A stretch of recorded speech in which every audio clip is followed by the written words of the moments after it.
And how did you get introduced to plant medicine? Plant medicine, I love this. Okay, so I have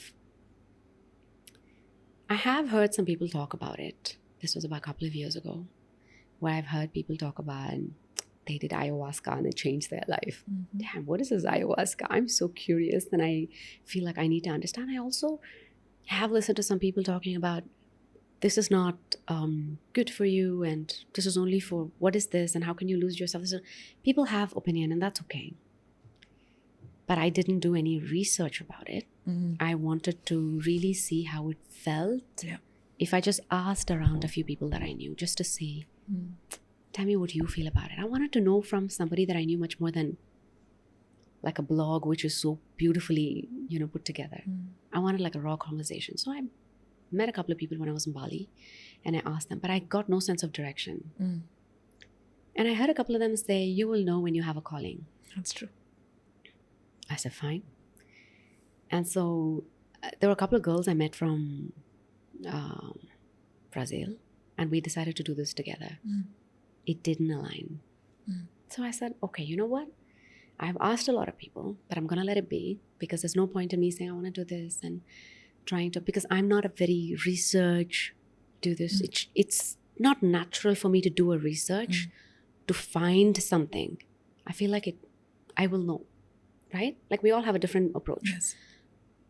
And so I remember meeting someone at the beginning of 23 last year. And this person went on a journey somewhere into Mexico. And in the middle of his journey, he got a message through Aya, from Abuela, through Aya, to get me to go, that it was time for me. And this person has no idea that about 1 year ago, when I was asking people, at some point I decided to stop. And I said, I kind of wrote a little letter to Abuela. Abuela is the grandmother, the medicine. I wrote a letter in my head and in my heart. And I said, you know what? Everyone says wait for a calling. I'm going to let you handle this. I said, you call and I'm going to be there. That's surrendering, right? Yeah. So I'm surrendering for the calling. And that's what I did. And this person left a voice note saying, okay, what is your time? And I couldn't be, because this person had no idea that I had this kind of I will wait for the calling.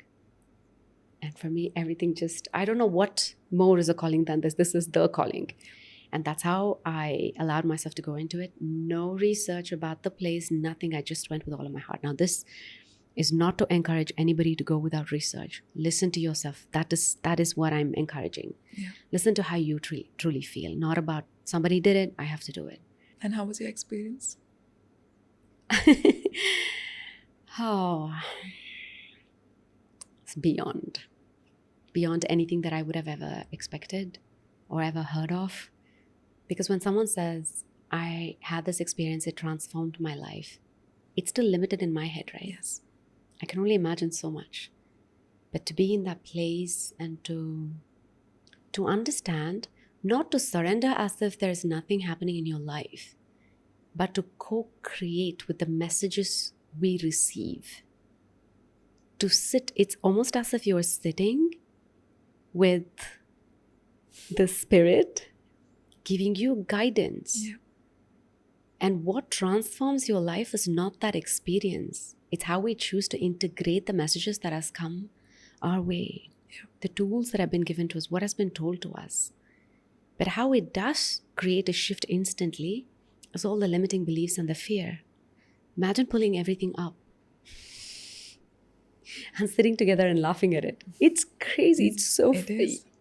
You know how funny it is. Yes, it is. And then it looks like a cosmic joke. It's so funny. Oh my God, I can't believe I held myself back because I am acting as if I am something. Because it makes you realize you're nothing. You're like an ant in the forest. Yeah. And it's like the tree guiding you. Go this way. Oh my God, I'm an ant. I have to do. No. You're this being. You're a beautiful being. You're capable of doing so much. Yes, there is force flowing through you and everything. But still, going back to what I told you about what I learned when my father transitioned, everything is impermanent. That came back to me so strongly. In fact, in the form of experience through this. How has it been for you? I would love to know. I did it in 2020, and very similar to your experience. I heard it from a friend and I had no second thoughts. I said, I want to do it. He said, are you sure? Do you want to do your research? I said, no, I don't want to do any research. I just feel like I want to do it. We did it together, and I had zero expectations. I'd prepared my body before that for around 1 month of like the proper dietary stuff. I'd prepared my body and I had zero expectations out of it. The only thing he told me was, Gayatri, no matter what happens, don't resist anything, just surrender. I really did not understand what he said because he'd done the ceremony before also. So we went there, and evening it starts and you give in the ayahuasca and it lets, you're let for it to digest.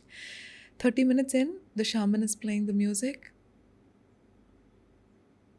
The first time I asked my friend, explain to me your experience. He said, no matter what I explain, you will never be able to understand until you go through that. When I was going through that, I understood what he meant. And for me, I did 2 ceremonies back to back, post which I did combo.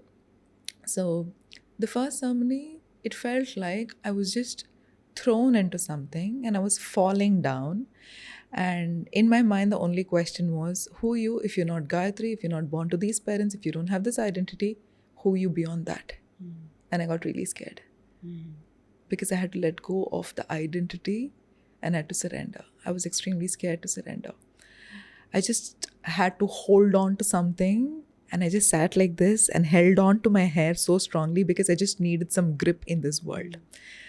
Then finally, it occurred to me, and the music and the shaman being around, it occurred to me saying, just let it go. Whatever shows up, let it show up. That's been a profound 4 hours journey for me, post which most people started to come back to normal see. But I was just sitting there and swaying left and right for almost 2.5 hours, and the shaman was sitting next to me. That's the day I understood Mother was inside and she was literally doing something with me. It was amazing. And the second ceremony happened after 1 day in the night, and my intention for that ceremony was I had a lot of difficulty challenges with my dad's relationship. So I wanted to heal that relationship. I went, I sat there, and all of a sudden, all my memories since my childhood started to pop up. When it started to pop up, I had no idea as to why this was happening and where it was leading me into. There was such profound realizations about my relationship with my dad and how he's always been there as a part of different lifetimes also. And at one point of time, this is something which still baffles me. I'm sitting here like at least 30 feet away from the shaman. I'm sitting here, and at one point of time, I'm crying so loudly. That man from there just says, shh. And I just become quiet like a child. And I knew at that point of time, I had angels and I had my guides around me, like literally could feel the physical presence. But I can't explain it. Life has never been the same after that. Immediately after that, there was COVID. And once I came back from the ceremony, I explained to my parents. My mother was like, what? I never told them I was getting into the ceremony. My dad was very curious to understand what it was. 4 days straight, I'm sitting in my balcony looking outside and just looking at the nature and thinking, what's the point of all of this? It makes no sense. It stayed with me for 4 days. That presence stayed with me for 4 full days. And after that, my level of introspection into who I am and the kind of quest I've been on ever since has been extremely strong. And that's why, so Nitin and I, so my husband does not really, he's not aware of a lot of things like this. I wouldn't say he has a lot of resistance. He's just not aware, and it does not excite him. So when I was talking to him, I told him, Nitin, before we have a child, I want to go for another ceremony because I believe I have a message from there. And back then, I think it was 2018, 2019, even before I did the first ceremony in 2020, I think it was in 2020 after I heard about the first ceremony. I heard about this place called Rhythmia, which was in Costa Rica, which is a very premium place for them to do the ceremonies. Back then, I was not earning so much money. This was a huge investment for me, travel and accommodation and everything. I put on my vision board saying, one day I will go there. And to my surprise, it's not my surprise. I mean, we're planning a child next year, but I've told Nitin, I want to go there before we have the child. I know there's a calling for me. There's some massive shift that is going to happen inside of me, and I really want to go there. And I'm going there in July. That's fantastic. Thank you for sharing. That's beautiful. Pradaini, when we started, it's very difficult to find people who understand this and not take it in a sense where it is a psychedelic, it does this. No, it's very sacred. She does something to you, and you're way strongly connected to yourself, your purpose, and the earth after that. Absolutely. Yeah. That's beautiful. Thank you for sharing. Absolutely. And especially when you say the parts where you can't explain. Yes, that's exactly what the feeling is. There are no words. Words are still limiting. If we were to try and describe the experience that we had there, it's the same with me. And I had such profound experience, and I feel like the medicine is still alive in me. Honestly, that's just how I feel. Yes. It's been about 6 months. Mm-hmm. I wouldn't say in any other way. I still feel it because I'm able to make choices and decisions. The way I connect with people has changed. Mm-hmm. That's a huge shift. And that happened instantly. Yeah. I remember I came out of the forest. I was in a forest. It was beautiful. My cuarenderos were beautiful. They were amazing. There were a couple. I love watching people in love. For me, it's just like, ooh, so good. And to have the two of them hold space for all of us was fantastic. Like, that's a gift. Everything is a gift, right? You go there, you receive it, but look at how it's orchestrated. You're able to see more and more and more beauty in it. Wow, that's phenomenal. The two of them were fantastic. The experience that I had, and I love how they shared this. There will be a lot of magic, but move through the magic and right into the heart of the medicine. Yes. Because the magic could keep you thinking, wow, this is great, that's great, this is beautiful, I saw this, I saw that. It's never about what you're seeing. It can keep you so fascinated, but go beyond that right into the heart of the medicine, so you're able to tap in to the wisdom within you. At some point, when I was asking the questions, I realized I became a witness. There was a completely different part of me asking the kind of questions, and I was just a witness because I never prepared to ask those questions. I didn't even think of those questions. So which part of me was asking that?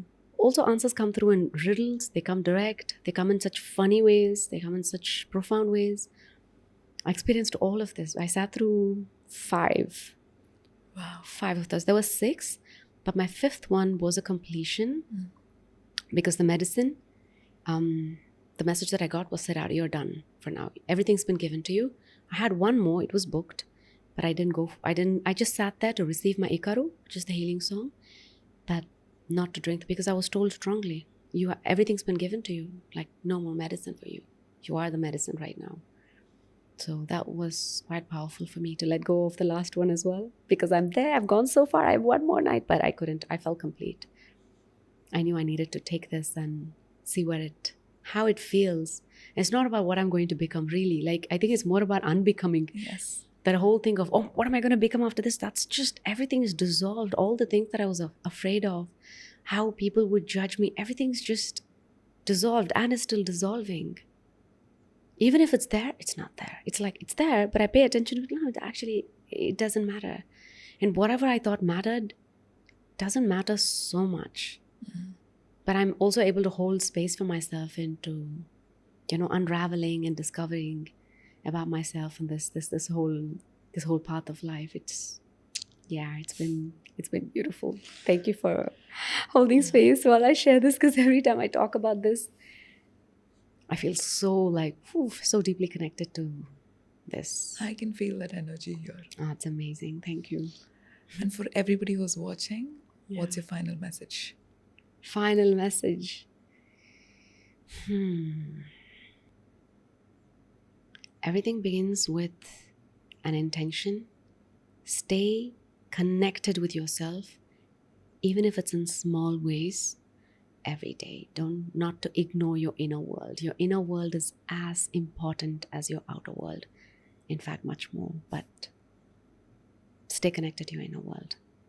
It will take you on the kind of journey that's beyond words. So yeah, sit down every day. Just even if it's just a few minutes. Take that time to connect with yourself. Take time to pause. That's so beautiful. Yeah, thank you.